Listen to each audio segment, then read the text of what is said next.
Perfect. My name's Lindsay. I'm the tutoring specialist here at Literacy Pittsburgh. And today we're going to be talking about some effective online tutoring tips and tools, and I'll share some fun apps and websites that can be helpful for you if you're tutoring online. So, so some of the things we'll talk about today are just like the basics of online teaching, things that you'll want to think about before you get started. And then we'll talk about some online learning strategies for both ELL students and ABE GED students. Again, I'll share some helpful tools and apps and websites you can use. And then we will briefly talk about some generative AI. And then I will leave time for questions and discussion at the end. So we're going to start with the basics. These are just like some logistic things that you'll want to think about. You'll want to think about establishing routines and expectations in online learning. And then these are more of like questions that you'll want to ask yourself and questions that you and your student will want to come up with answers with together. So the first here is thinking about a platform to use. You'll want to think about what platform is going to be best for you and your student. You might want to use Zoom, Google Meets, or WhatsApp. So some things to consider here are that there's no one best option, and there are pros and cons for all of the platforms.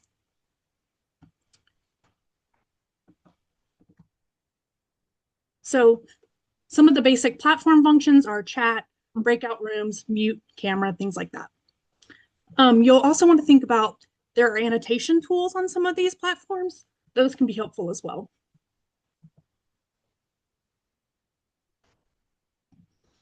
I recently worked with an intern to create some resources for all of these platforms. Zoom, Google Meets, WhatsApp. So if you go here, there are Zoom documents. These go through all of the things you'll need to know for Zoom. So how to use the app, how to create a meeting, how to use all the different controls. These can be helpful if you want to send them to your student or if you have digital skills that you would like to practice as well. If there are things on these platforms that you need additional support with, there are also different videos. So maybe there is something that you're comfortable with Zoom, but maybe there's something like how to change the layout or how to view your screen differently. You can come here.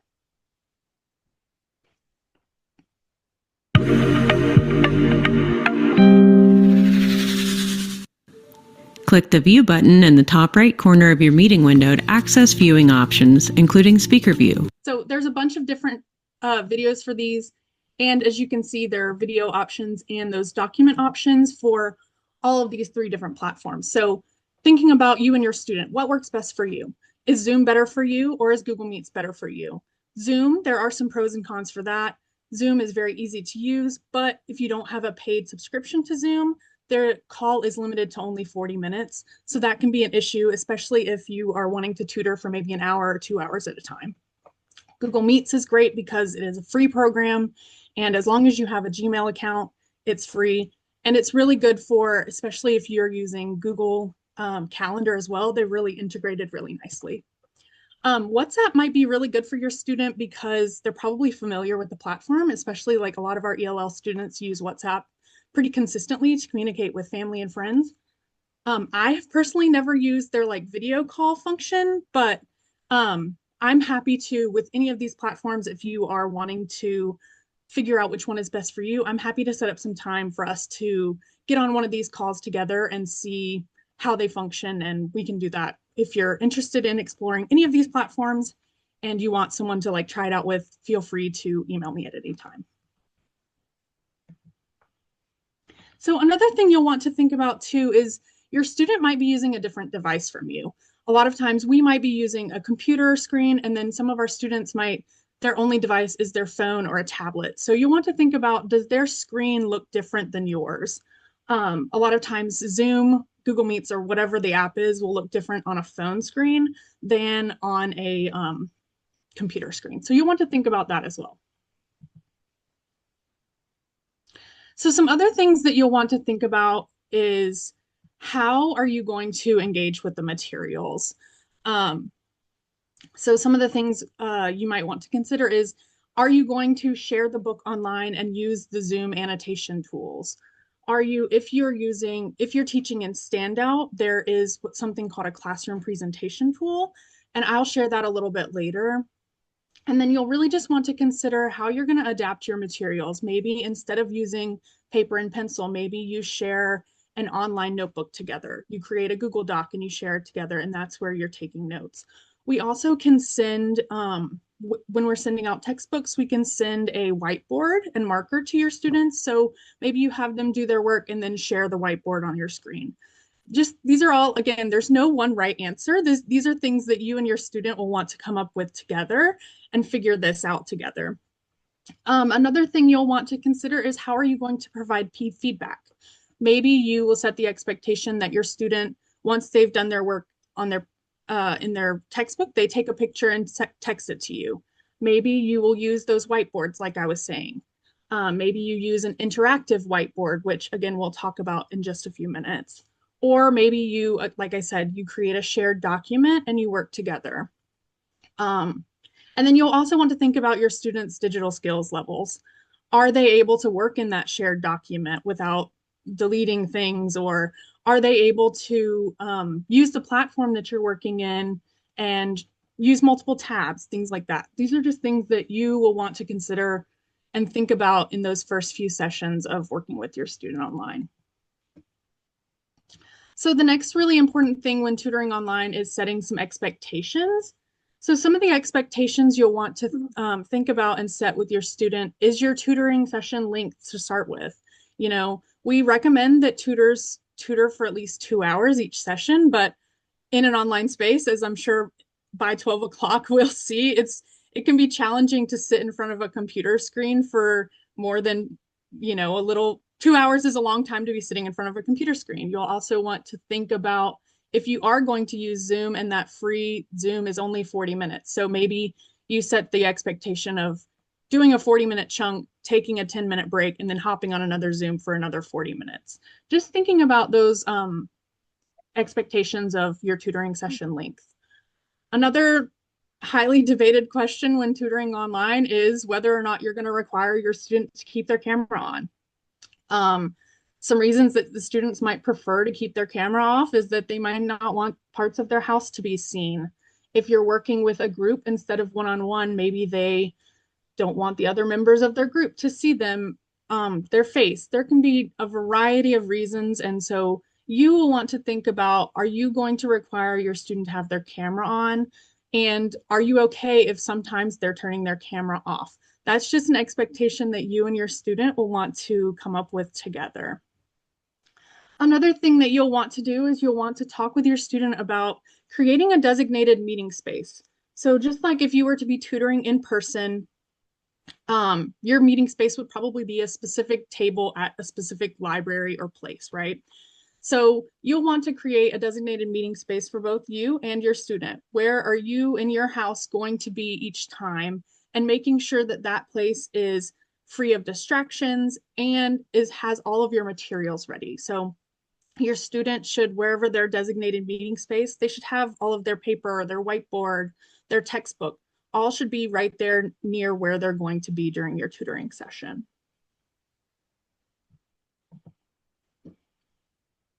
And so the next is thinking about establishing some routines. So routines are the things that you're going to do each time that you and your student meet. And they're important because when your student knows what's coming next, they can better focus on learning the content. It can also manage some anxiety about what steps are going to come next.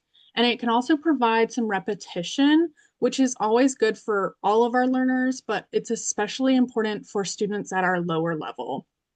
And so some routines that you'll want to think about setting is, how are you going to remind your student about the meeting?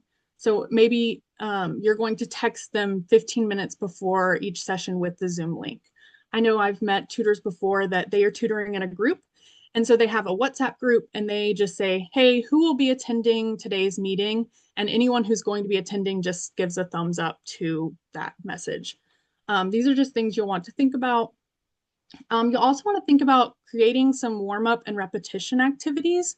So we'll talk a little bit more about this in a minute, but maybe you'll think about things that you do each session right at the beginning. Maybe you're thinking about different greetings or different dialogues. Maybe you're doing homework checks. Maybe you do a different daily vocabulary practice. And then you'll want to think about things to do in the middle. So again, this goes back to how are you going to provide that feedback? How are you going to take breaks? How is your student going to share what they're working with you? These are all some routines that you'll want to think about. And then at the end, you'll want to think about maybe some closing repetitive activities. Maybe you're thinking about how are you going to set homework? How is your student going to contact you if your Zoom call gets disconnected, right? Maybe you think about if the Zoom call gets disconnected, we're going to email each other, or if the Zoom call gets disconnected, we're going to hop on a phone call.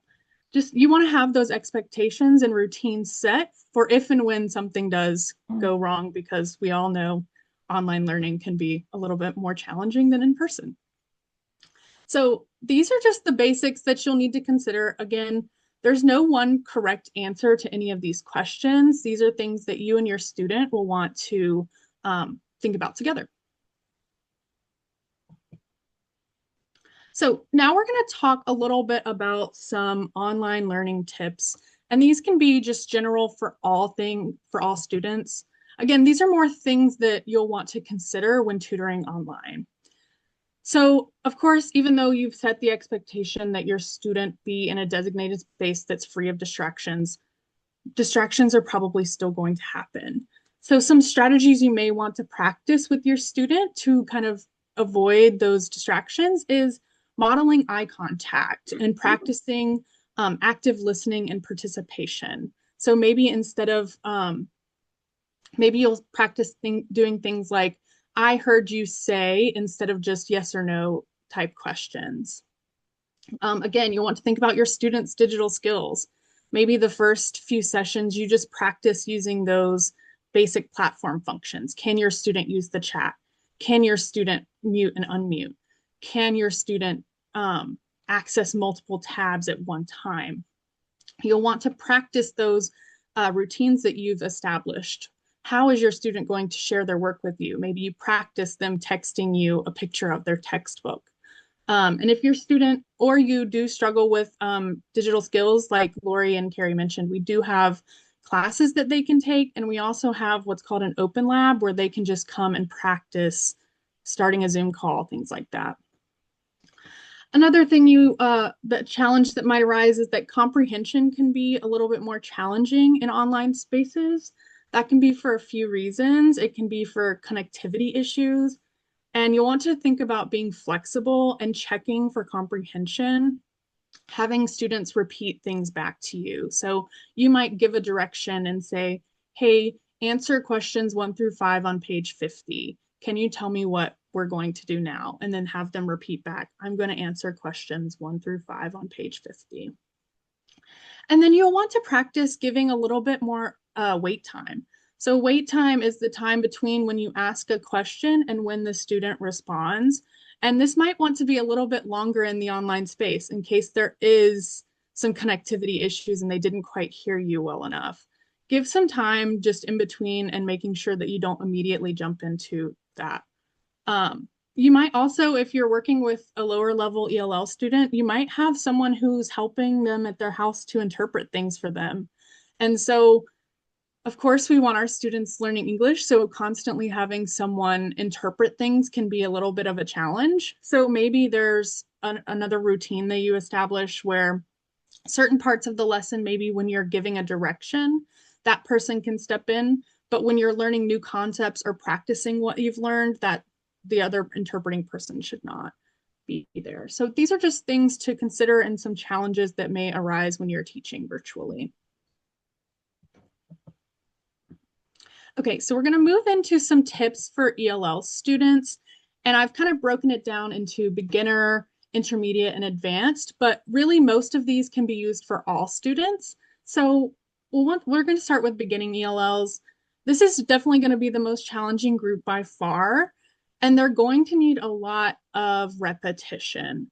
You might want to consider having the closed captions on, and I think there's a way for you to change the closed captions for it to be in a different language. So maybe if they are able to read in their first language, that they have the option to keep that closed captions on for the first few sessions. And then you want to think about creating some, like I mentioned earlier, some repetition activities, some things that you're going to do at the beginning or the end of each session. So these might look like things like maybe you're practicing the date, maybe you're practicing weather, maybe you're practicing emotions, whatever your student is kind of needing that like additional support with, creating some tools that you can have at your ready that at the beginning of each session you kind of go through each time. So I have a little sample of this. I took this from some of our classroom teachers activities. And so our classroom teachers have a date routine that they do each session with some of our beginning students. So that may look something like this. Maybe you start with what is today? And then you go through, is today Monday? And then your student might respond, no, today is not Monday, or yes, today is Monday. And then you go through that with all of the days of the week until you find, okay, for example, today, yes, today is Saturday. So you're repeating that sentence back and forth, back and forth, back and forth. And then after you've done the day, you might move into the month. So what is today? Is today January? No, today is not January. And then you go through all of the months until you get to, is today November? Yes, today is November. So on and so forth. You'll do that with the numbers. This is a great way to practice your numbers. So is today the first? Yes, today is the first.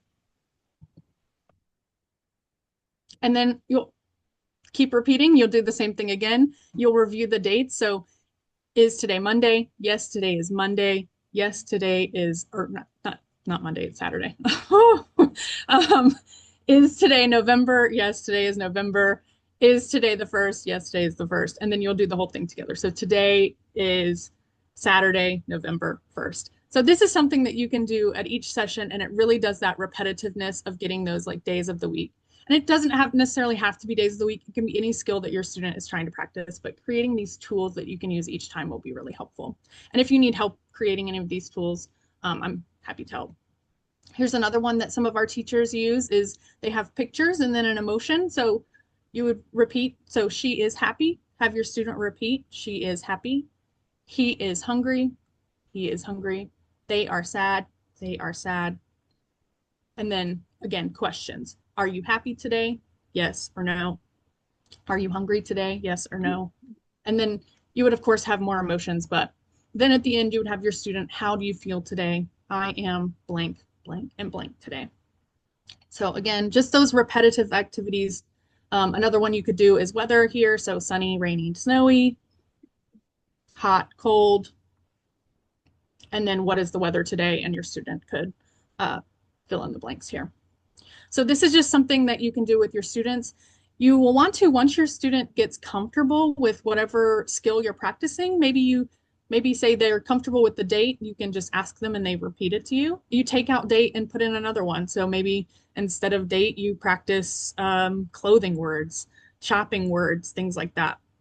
So creating these tools to have at your ready so that you can practice at the beginning or end of each session, especially with those low-level beginning learners, will be really helpful. So intermediate level learners, you're still going to want to focus on repetition, but you may, instead of word repetition, you might think about doing some skills repetition.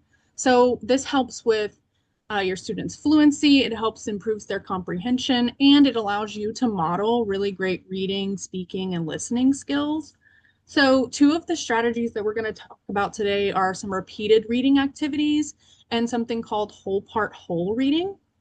So we'll talk first about repeated reading. So repeated reading is just that. It's reading a passage multiple times over and over so that your student gets more comfortable with it.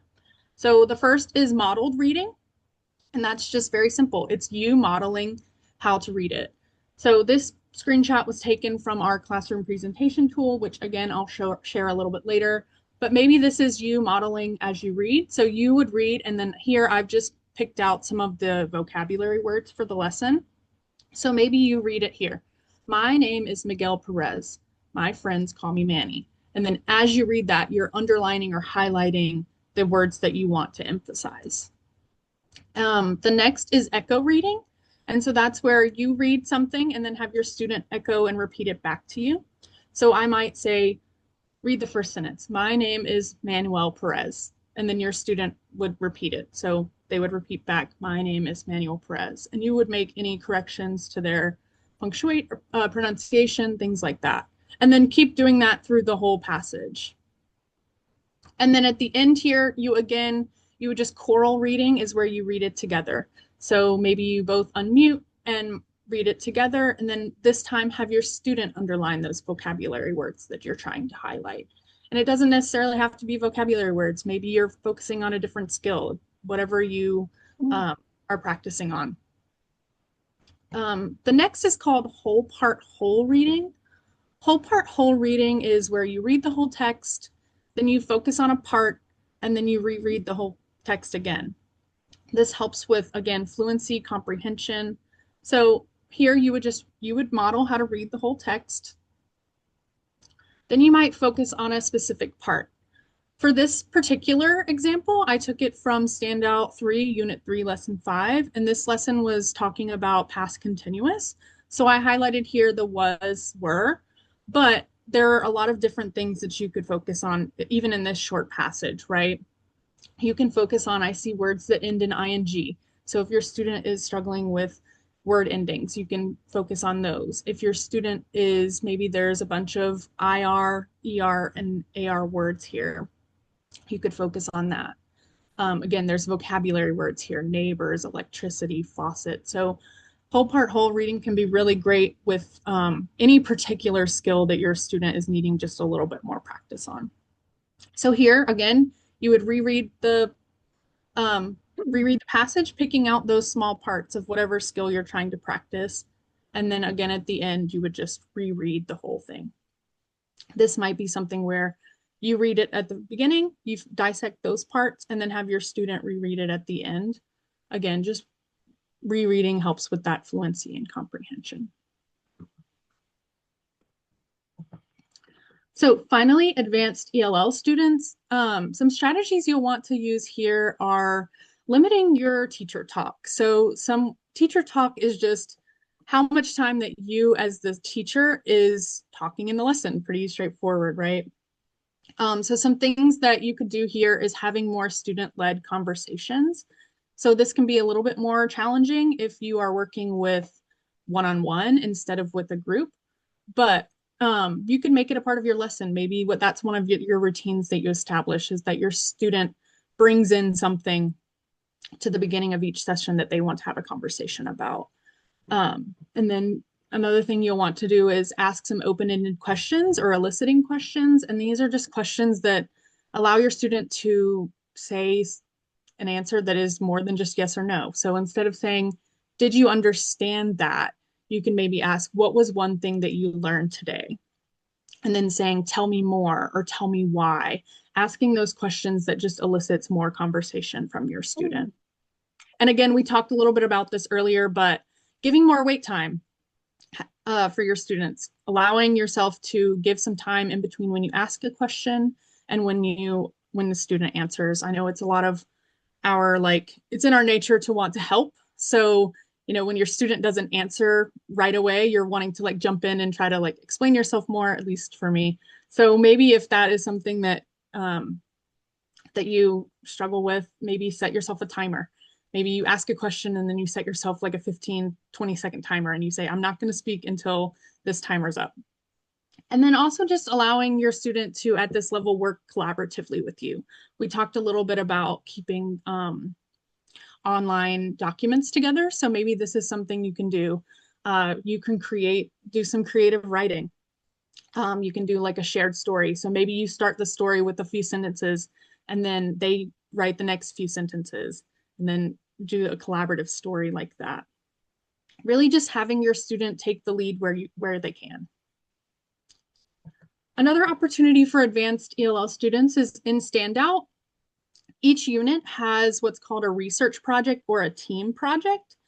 And although, you might not be working with a group, you might be working with an individual, these team projects can be modified for individuals, and these can be a great way to have your student really expand their knowledge and be able to expand their English skills. Okay, we're going to move on to some tips for ABE or GED students. And again, this is a strategy that can be used for ELL students, but I'm just separating it out here.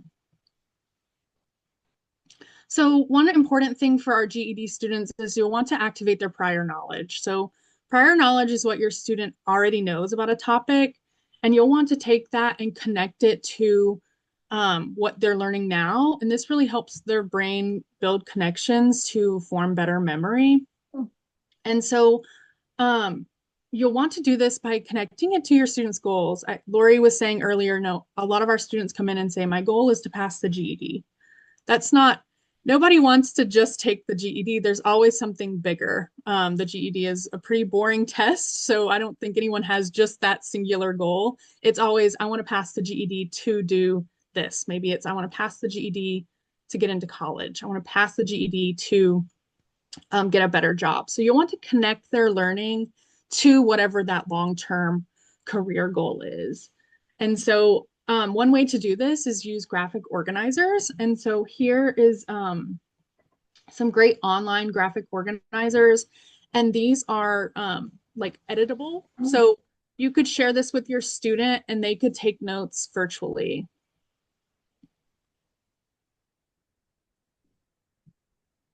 So you can see here, these are, you're able to edit and type in them. So maybe the topic you're learning about today is statistics. So whatever it is, you can share these editable PDFs with your student and they can take notes on them. If your student does prefer handwriting, we can always, you can always print these. I know the library offers some free printing as well.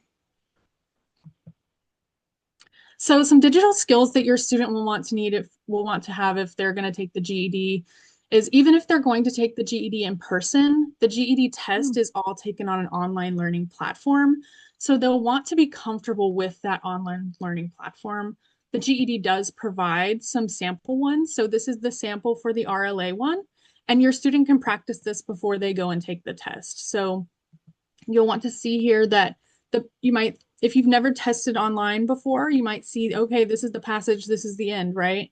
But no, there's extra pages up here. So you'll want to make sure that your student notices that, pays attention to that. That way they're reading the whole passage and not just this first page. They can practice flagging the question for review. They can practice with the GED, there's more than just multiple choice. There are different types of questions. So you'll want to practice, the different question types here. See, there's all different question types. If they are going to take the RLA test, you'll want to practice, typing skills. They're going to have to type that extended response. So being able to navigate this platform, you can show them here, this is what it looks like at the end. I've flagged a question. I haven't answered the questions, things like that. So just practicing in that online learning platform, especially if they've never tested in an online learning platform before, can be really beneficial.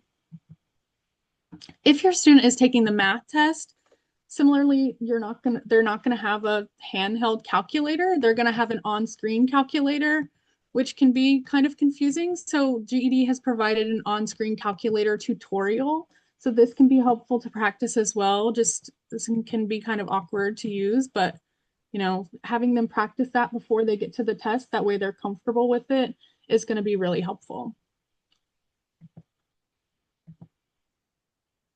So now here are some helpful online tools and apps that you can use. We talked a little bit earlier about an online whiteboard. And so these are interactive. This one is free, but the board, so there are some free but not free options here. So these have a paid subscription to them, but they do offer a little bit more features. So you can save the whiteboard and continuously use it. So maybe you've done a specific problem type that you want your student to practice with these not free options. you can save those whiteboards. Web whiteboard is a free one, but you can see here the web the web the whiteboard only saves for like 24 hours, so it doesn't persist.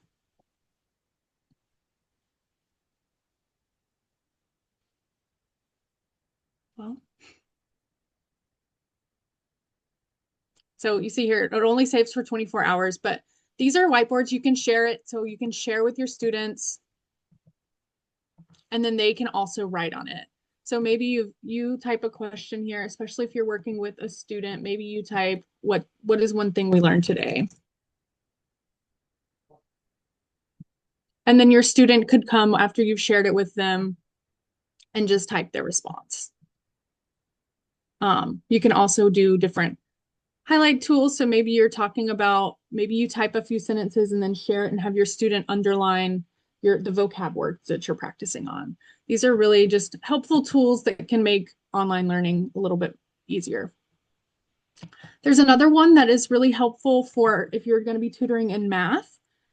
This one is it's called Polypad. This one's great. Maybe you're just practicing some very simple like multiplication. So you set up just a multiplication here, and then you use some dice. So you can roll the dice and then roll another dice. And then after you've, of course, shared it with your student, they can write the answer there. This one is great. There's a lot of like fraction bars. There's a bunch of different, this one has all different math manipulatives that you could use, and you can share this with your student and interactively work with them online. So some other really nice tools, especially if you're working with ELL students. This one is called No Word. It supports vocab practice. There are ready created ones for you to practice. So you can see here, it's just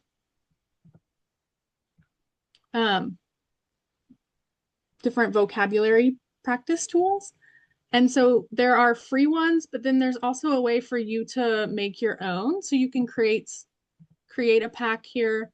So maybe you're doing unit 3 and you have vocab words for unit 3. And so you can either type the words and definitions here, or there are like a word bank of words that No Word has already created. So you can use that as well.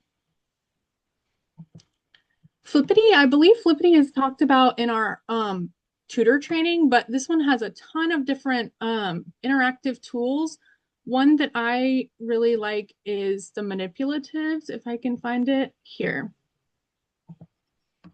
This one, maybe if you are doing, maybe you're doing word endings and you want to practice that. And so you type some different word endings and create this here. And then you're practicing manipulating those initial sounds. So k and f and b and things like that. And you can do this with all different types of words, just manipulating things on the screen.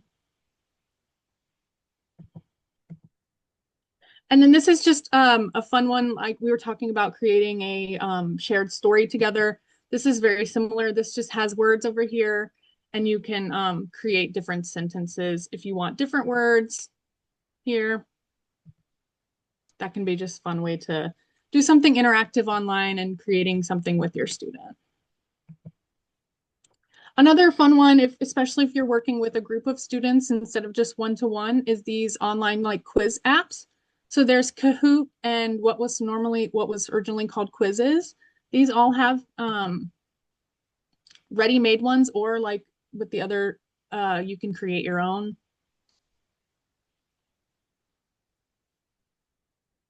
So here, like I said, you can search. So maybe we're doing GED prep.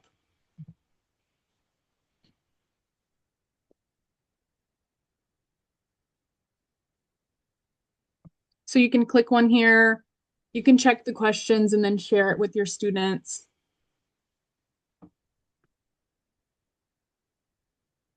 So you'd want to check the questions here, and then you can share it. And then once your student has the code, you can just start the quiz, and then they can answer the questions, and you can kind of see how they're doing. It's just a fun way to another way to practice that's a little bit more fun and engaging. Kahoot is a little different. Instead of having the actual answers on the screen, it will show like different colors and they have to match the colors to whatever the answer is. But both of these are great. Another thing that we talked a little bit about earlier and I wanted to share is if you're tutoring online and using Standout, you will really want to use what's called our classroom presentation tool. It's an online version of the textbook. And so if you're interested in that, please reach out to me or your program coordinator to get you information on how to create an account. But as you can see here, you'll choose whatever level of Standout you're working in. So let's say I'm working in Standout 3. I'll launch the classroom presentation tool. Let's say I'm working in Unit 3, Lesson 4.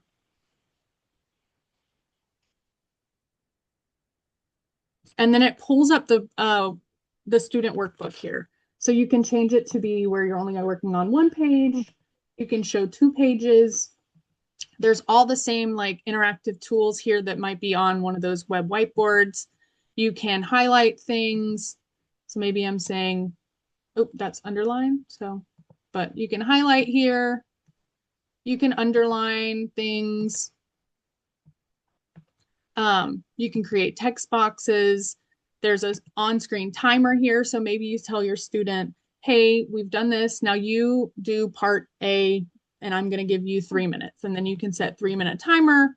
It starts, counts down on the screen. They can see it too. This is also great, especially, I'm going to just delete all of them so you can erase everything that you've done here. This is also great because it's a really ease of access to the audio files. So instead of having to click through the lesson plans, click through to find the audio, if you're using this online tool, it's just right here. So you click it. Now that you are making more money, I think right we need... there. It makes it very easy. The only maybe downside is that your student will not have access to this online workbook. It's just you, so they would still have to do the work in their physical copy. But for you and being able to share your screen and work collaboratively with your student, this would be really helpful if you're working in Standout. It also here, if you've seen the like Life Online videos, those are on here with ease. You see, so the Life Online videos are here. You have access to teacher resources. So your teacher book is here. Any of the like multi-level worksheets, any of the, I'm trying to think of what else is on here. Oh, the workbooks is on here. Anything that, it just has everything. So if you are tutoring online and you're using Standout, I highly recommend this.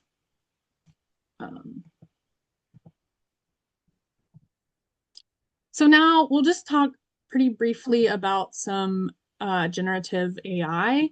And I've annotated something here. I am in no way an expert on AI, and I do recommend you use caution when using AI because there are some ethical implications, which we'll talk a little bit about. But AI is just artificial intelligence that takes everything, basically everything on the internet and helps create new things. And so you've probably heard of like ChatGPT, Google AI. A new one that I just saw pop up recently was Microsoft Copilot. I don't know how to get this off of here. So like I said, there are some environmental impacts here. There's can be issues with like bias and misrepresentation. There can be issues with like copyright. So if you are using ChatGPT, you'll want to, cite that you use that. And then there can be some like privacy data issues. So these are just things to consider. I think it's at a point where it's unavoidable, but think about it. If you want to read more about any of these like ethical impacts, there is a short article here. So how and when would you use it? So you'll want to use, you might want to use AI if there's something that if there's materials that you can't find or materials that haven't already been provided to you. So we do at Literacy Pittsburgh have some supplementary materials that we can send to you, but if there's something that isn't in those supplementary materials, you can't find anything online, this can be helpful. And it might be helpful for simple things, right? So maybe there's a specific grammar type or grammar structure that your student just can't seem to get, right? You've practiced what's all in standout. You've practiced the supplementary materials we've given you, and they just can't seem to get it. You might say, type into ChatGPT, hey, give me 20 sentences with this grammar structure. Of course, you'll want to check and make sure that they're correct, but that can be something. Maybe there's a specific like spelling pattern that your student struggles with. And so words that have that particular spelling pattern. Maybe there's different varying types of sentence structures. Maybe you find paragraphs with those different varying types. So just an example, how would you use it here? I just went to ChatGPT and said, show me a list of 25 words with the varied ED ending sounds. And then here's what it popped out. So it had the voice sound, so asked, hoped, laughed, and then the voice played, called, cleaned, and then the extra syllable, waited, needed. So this is just one way that I have used ChatGPT in the past, and one way that you might do so in the future with your own tutoring sessions. So I think that's the end of what I have. Let me check. Is there anything in the chat? Any, like, I guess now we can stop the recording or ask questions, whatever